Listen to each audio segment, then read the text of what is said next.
வணக்கம். 1947ல நம்ம நாடு சுதந்திரம் வாங்கின அதே வருஷம் ஒரு சின்ன புத்தகம் வெளியாகிருக்கு. பெயர் கஞ்சமலை சித்தர். இதை எழுதியவர் C.A. ரகுநாதன். இப்போ 70 வருஷத்துக்கு மேல ஆச்சு. இந்த மாதிரி ஒரு பழைய, அதிகம் யாருக்கும் தெரியாத புத்தகத்திலிருந்து இன்னைக்கு நம்ம தெரிஞ்சுக்க அப்படி என்ன பெரிய ரகசியம் இருக்க முடியும்? உங்களுக்காக நீங்க அனுப்பி வச்சிருக்கிற இந்த புத்தகத்தை வச்சுக்கிட்டு நாம தேட போறது அந்த ரகசியத்தை தான். கஞ்சமலை சித்தருங்கிற அந்த மர்ம மனிதர் யார்? அவர் வாழ்ந்ததா சொல்லப்படுற அந்த மலையில அப்படி என்ன சக்தி இருக்கு? நாம இன்னைக்கு ஆழமா பார்க்க போறோம். இதுல சுவாரஸ்யமே அதுதான். இது வெறும் கெட்டு கதைகள் இல்ல. இந்த புத்தகத்தோட ஆசிரியர் திருமந்திரம், கரபூரநாதர் புராணம், கொங்கு மண்டல சதகம்னு பல பழமையான நூல்களை ஆதாரமா காட்டி எழுதியிருக்கார். அதனால நாம பார்க்க போறது ஒரு சித்தரோட வாழ்க்கைய மட்டும் இல்ல, நம்ம தமிழ் மரபோட மறக்கப்பட்ட ஒரு அத்தியாயத்தை. சரி, அப்போ நேரடியா விஷயத்துக்கு வருவோம். இந்த கதையோட ஹீரோ கஞ்சமலை சித்தர். புத்தகம் சொல்றபடி இவரோட உண்மையான பெயர் சுந்தரன். கலிங்க நாட்டைச் சேர்ந்த ஒரு அந்தணர், ஒரு தீவிரமான சிவபக்தர். இதுல எனக்கு ஒரு சின்ன கேள்வி வருது. சித்தர்கள்னாலே ஜாதி மதம் எல்லாத்தையும் கடந்தவங்கன்னு தானே ஒரு பொதுவான கருத்து இருக்கு. ஆனா இங்க அவரை ஒரு குறிப்பிட்ட சமூகத்தைச் சேர்ந்தவர்னு சொல்றாங்களே, இந்த முரண்பாட்டை எப்படி புரிஞ்சுக்கிறது? ரொம்ப நல்ல கேள்வி. சித்த மரபோட ஆரம்ப புள்ளியில பலரும் ஒரு குறிப்பிட்ட சமூக பின்னணியிலிருந்து வந்தவங்களாதான் இருந்தாங்க. ஆனா அவங்க ஞான பாதையில பயணிக்க ஆரம்பிச்சதும் அந்த அடையாளங்களை துறந்துடுவாங்க. சுந்தரன்கிற அந்தனர் சிவனை தேடி தவம் செய்ய ஆரம்பிச்ச பிறகு அவர் அந்தனர் இல்ல, அவர் ஒரு தவி. அந்த 1000 வருஷ தவத்துக்கு பிறகு சிவபெருமான் அவர் முன்னாடி தோன்றி அவருக்கு இரவா வரம் கொடுத்ததா புராணம் சொல்லுது. 1000 வருஷம் தவமா? கேட்கவே பிரமிப்பா இருக்கு. ஆமா, தவத்துக்கு பிறகுதான் சிவன் அவருக்கு கஞ்சமலை சித்தர் அப்படிங்கிற ஒரு புதிய பெயரை கொடுத்து கஞ்சமலையில இருக்கிற கருநெல்லி மரங்களை காக்கிற பொறுப்பையும் கொடுக்கறாரு. இதுல இருந்து என்ன தெரியுதுன்னா, சித்தர்கள் வெறும் ஆன்மீகவாதிகள் மட்டும் இல்ல, அவங்க இயற்கையோட பாதுகாவலர்கள். ஓ, ஒரு குறிப்பிட்ட இடத்தோட புனிதம் கெட்டு போகாம பாத்துக்கிறவங்க. கரெக்ட். அதனாலதான் அந்த மலைக்கு சித்தர் மலை, சஞ்சீவி மலை, அஞ்சன மலைன்னு பல பேர் இருக்கு. ஒவ்வொரு பேரும் அதோட ஒரு தன்மையை சொல்லுது. இதுல இன்னும் சுவாரஸ்யமான ஒரு விஷயம், இந்த கஞ்சமலையிலிருந்து ஓடுற ஒரு சின்ன ஓடைக்கு பொன்னின்னு பேராம். அந்த ஓடையோட மணல்ல மக்கள் தங்கம் அள்ளுனாங்கன்னு இந்த புத்தகம் சொல்லுது. இது எந்த அளவுக்கு உண்மை? நிஜமாவே தங்கம் கிடைக்குமா, இல்ல இதுவும் ஒரு குறியீடா? உடம்பு தங்க மாதிரி மின்னுங்கிற அர்த்தத்துல சொல்றாங்களா? 2 விதமாவும் இத பார்க்கலாம். ஒன்னு, அந்த மலையில இரும்புத்தாது அதிகமா இருக்கு. இன்னிக்கும் சேலம் ஸ்டீல் பிளான்ட் அங்கதான் இருக்கு. ரசவாதிகள், அதாவது ஆல்கமிஸ்ட், இரும்ப தங்கமா மாத்திர வித்த தெரிஞ்சவங்க அங்க வாழ்ந்திருக்கலாம். ஓ, அப்ப ரசவாத முறையில தங்கம் செஞ்சிருக்கலாம். இருக்கலாம். இன்னொரு பக்கம் நீங்க சொன்ன மாதிரி இது ஒரு குறியீடும் கூட. ரசவாதம்னா வெறும் இரும்பை தங்கமா மாத்துறது மட்டும்தானா? அதுதான் முக்கியமான விஷயம். சித்தர்களோட ரசவாதம் அது மட்டும் இல்ல. அவங்க பார்வையில நம்ம உடம்பே ஒரு சாதாரண உலோகம்தான். நோய், மூப்பு, மரணம்ங்கிற துருவெல்லாம் பிடிக்கிற ஒரு உலோகம். அத ஞானம், யோகம், மூலிகைகள் மூலமா எந்த நோயும் தாக்க முடியாத ஒரு பொன்னுடலா மாத்துறதுதான் உண்மையான ரசவாதம். அப்போ அந்த மலையில இருந்த மூலிகைகள் அந்த மாதிரி ஒரு காயசித்திய கொடுத்திருக்கலாம். அதனாலதான் அங்க போறவங்களுக்கு பொன் கிடைக்குதுன்னு சொல்லியிருக்கலாம். மிக சரியா சொன்னீங்க. ஓகே, இப்ப புரியுது. அப்போ இந்த சித்தரோட பின்னணி இன்னும் சாதாரணமானதில்ல. இவர் தமிழ் மரபோட மிக முக்கியமான ஒருத்தரோட ஷீலர்னு புத்தகம் சொல்லுது. ஆமா, 3000 வருஷம் வாழ்ந்து 3000 பாடல்கள் கொண்ட திருமந்திரத்தை எழுதின திருமூலரோட நேரடி ஷீடர் இவரு. திருமூலருக்கு மொத்தம் 7 முக்கிய ஷீடர்கள். திருமந்திரத்திலேயே மந்திரம் பெற்ற வழிமுறை மாலாங்கன், இந்திரன், சோமன், பிரம்மன், உருத்திரன், கந்துரு, காலாங்கி, கஞ்சமலையனோடு அப்படின்னு அந்த 7 பேரும் வருது. அதுல கடைசியா வர்ற கஞ்சமலையன் நம்ம சித்தர் தான். ஆமா. ஒரு நிமிஷம், அப்போ இது ஒரு குரு சிஷ்ய பரம்பரை, ஒரு பெரிய நெட்வொர்க் மாதிரி. இந்த அறிவு பரிமாற்றம் எப்படி நடந்திருக்கும்? இது ஒரு சீக்ரெட் சொசைட்டி மாதிரி ரகசியமா செயல்பட்டுச்சா? ஒரு வகையில அப்படிதான். சித்த மரபோட முக்கியமான அம்சமே இதுதான். ஞானம்ங்கிறது ஒரு புத்தகத்துல படிச்சு தெரிஞ்சுக்கிற விஷயம் இல்ல. அது ஒரு உயிருள்ள நதி மாதிரி. குருவோட பார்வையிலிருந்து, அவரோட வார்த்தையிலிருந்து, அவரோட ஸ்பர்ஷத்திலிருந்து அடுத்த தலைமுறைக்கு அது கடத்தப்படும். கஞ்சமலை சித்தர் திருமூலர்கிட்ட இருந்து கத்துக்கிட்டத தனக்குள்ளே வச்சுக்காம அவரும் ஒரு குருவா மாறி அதை அடுத்தவங்களுக்கு கொடுத்தார். இந்த புத்தகம் அகோரர், போகதேவர், மாளிகை தேவர்னு அவருக்கு ஒரு 5 சீடர்கள் இருந்ததா பட்டியலிடுது. இதுதான் இந்த ஞான நதி ஓடிக்கிட்டு இருக்கிறத உறுதிப்படுத்துது.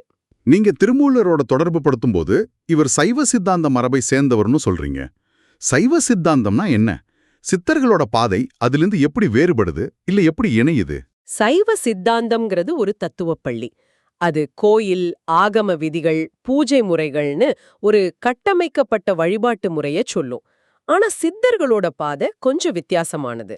அவங்க இந்த வெளிப்படையான சடங்குகளை விட உடம்புக்குள்ளேயே கடவுளை காண்றது, யோகம், தியானம், ரசவாதம்னு.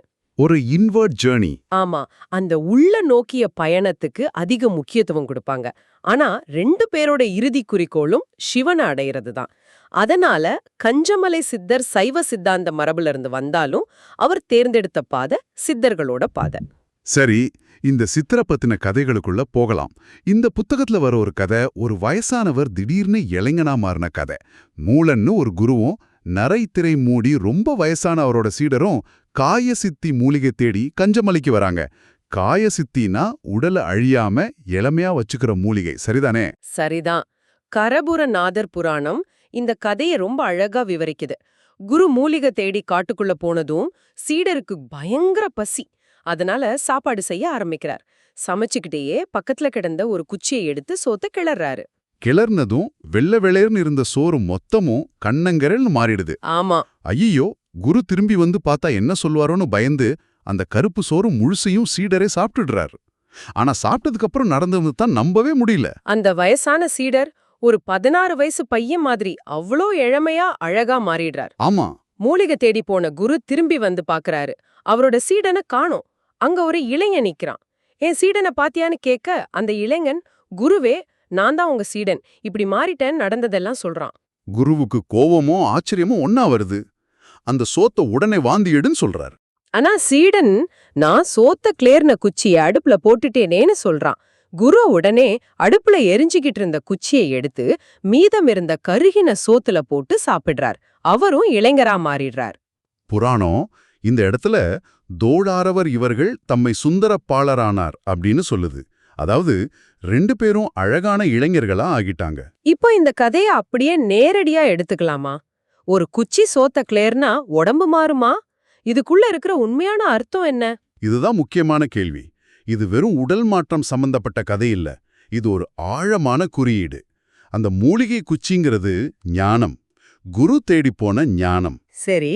அந்த சோறுங்கிறது நம்ம உடல், நம்ம வாழ்க்கை. அந்த ஞானம்ங்கிற குச்சி நம்ம வாழ்க்கையில பட்டதும் நம்ம அறியாமைங்கிற முதுமை காணாம போய் ஞானம்ங்கிற இளமை கிடைக்குது. சுந்தரப்பாளரானார் அண்ணா வெறும் அழகா ஆனாங்கன்னு மட்டும் அர்த்தம் இல்ல. அவங்க அறியாமையை வென்று ஞானம் அடைஞ்சிட்டாங்கன்னு அர்த்தம். மிகச்சரியா சொன்னீங்க.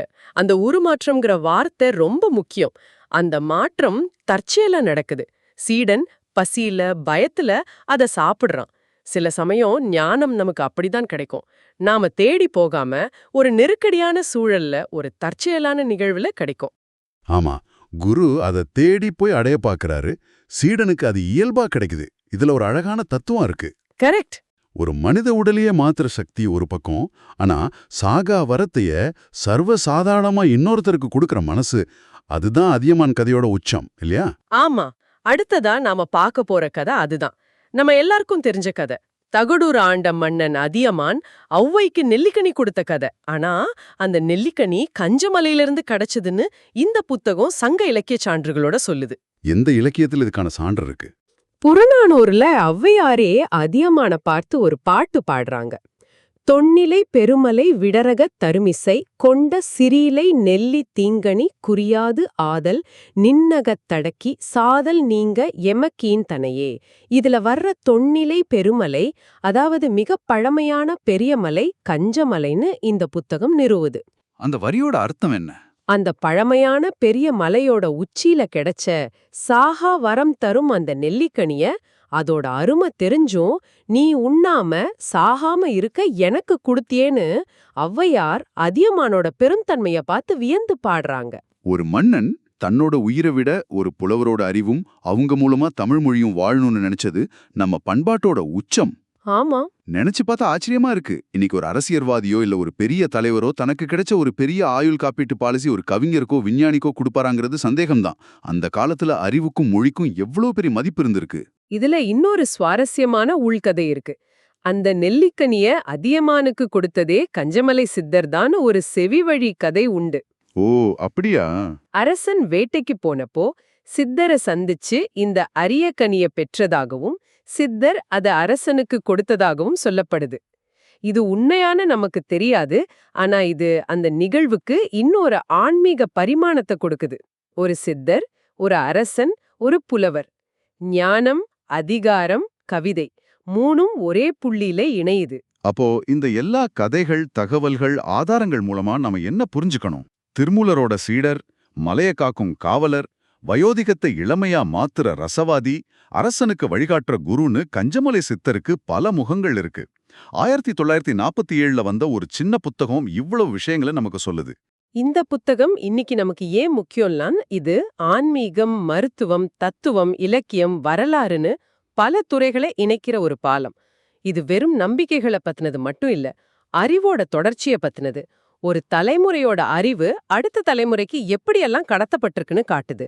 அதையெல்லாம் தொகுத்து ஒரு புத்தகமா கொடுத்த ஆசிரியரோட உழைப்பு உண்மையிலே பாராட்ட வேண்டிய விஷயம். நிச்சயமா.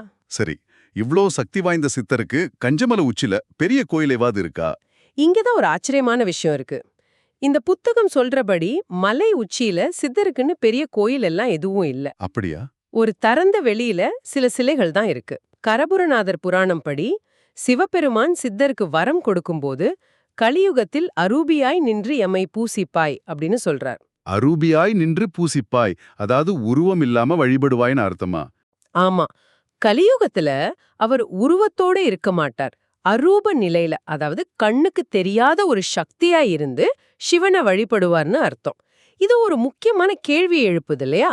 ஆமா, உண்மையிலே சிந்திக்க வேண்டிய விஷயம். ஒருவேளை உண்மையான கோயிலும் உண்மையான அற்புதங்களும் ஒரு குறிப்பிட்ட இடத்துல செங்கல்னால கட்டின ஒரு கட்டடத்துல இல்ல, மாறாக இது மாதிரி புத்தகங்கள்ல பாதுகாக்கப்படுற அறிவிலையும் தலைமுறை தலைமுறையா சொல்லப்படுற கதைகள்ல தான் இருக்கும். அந்த அறிவை புரிஞ்சுக்கிறது தான் உண்மையான சஞ்சீவி மூலிகையோன்னு நீங்க யோசிச்சு பார்க்கணும். அப்ப நீங்க என்ன சொல்றீங்கன்னா, சித்தரோட சக்தியை தேறி நாம மலைக்கேறி போறதை விட இந்த மாதிரி ஒரு புத்தகத்தை படிச்சு அந்த அறிவை புரிஞ்சுக்கிறது தான் உண்மையான ஆன்மீக பயணம்னு சொல்றீங்களா? அதுதான் உண்மையான தீர்த்த யாத்திரை. இருக்கலாம். அந்த பயணத்துக்கான ஒரு திறவுகோல் தான் இந்த புத்தகம் நமக்கு கொடுக்குது. அதை வச்சுக்கிட்டு அடுத்தது எங்க தேடணும்னு முடிவு பண்ண வேண்டியது நீங்க தான்.